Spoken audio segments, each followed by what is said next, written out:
So this is my 1992 Mazda FD RX7 that I purchased in Japan and shipped it here. So ever since I was a kid, I loved Japanese cars, and I do have an R32 Skyline 4-door and a JZX 100 Chaser. And one of my pinnacle cars, other than the Mark IV Supra, is the FD RX7. And I never really thought I'd get one until I started looking for one.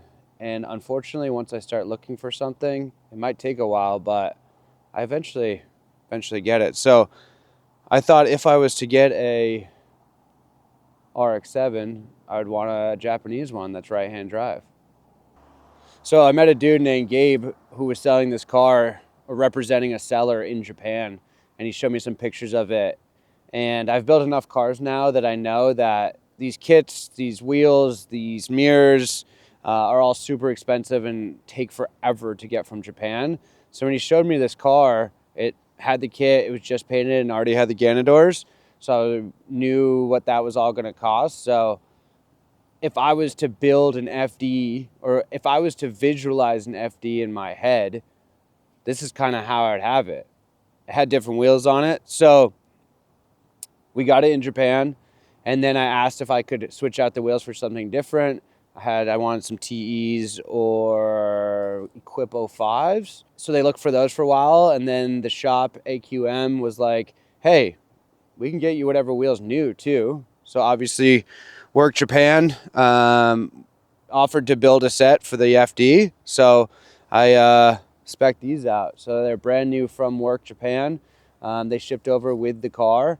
I'm a little biased because it's my car, but they look pretty sweet. I think they fit the car perfectly. They're 18, 9.5 plus 11 all around with a 225/40. Fenders are rolled. Yeah, I think the fitment is pretty on point. So a lot of people have asked me what the process is to get and ship a car from Japan. And fortunately, Gabe was a huge help, and kind of part of the whole deal was he would deal with all the logistics of it. So most of the car was built in Japan. I put the wheels and a few items on. Took a while to get from Japan to the States. So the process is pretty simple. It just takes some money. Kind of when we found out when they were shipping, I had just moved to a different apartment in Nashville. So I didn't know really where I was going to put it. So once the car got to California, it sat in port for a little while. It had to go through customs. And then we shipped it from California to my buddy Gabe's house in Milwaukee. My boy Andy was living there too, so I figured I'd go see him and get the car. Gage and I flew up to Milwaukee and ended up getting the car. So how did I register the car? So when I bought the car, I didn't think it was going to be a big deal because I've registered the Chaser and Skyline in Vermont super easily. You didn't even need a title. You just need a bill of sale because they were old enough. I figured I'd register this guy, no problem, in Vermont too when I was living there. So I went home last summer to register it, and they had just changed the laws. And unfortunately, I couldn't register it in Vermont because they had to see the car to do a VIN verification. So we went around that, and I registered it here in Nashville. I had all the paperwork. I had all the documents. You need all the import documents, import fees to show you got it. They didn't need to see the car. And I simply went into the DMV. I say simply. I went in 3 different times and tried to figure out what I needed to register this thing. But on the 3rd try with the documents from Gabe, thanks Gabe for the everything I needed there, and paying a fat sales tax because we had to legally say obviously what I bought it for. They handed me plates on the spot, and now it's a legally registered U.S. car, and it's sweet.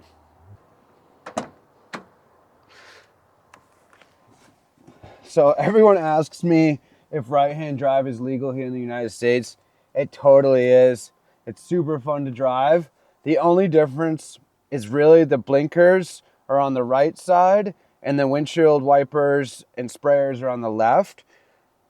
Everyone that's ever driven right-hand drive to learn, you like punch the door a couple times, reaching with your right hand to shift the car until you just get used to it. And then it's very natural to shift with your left arm.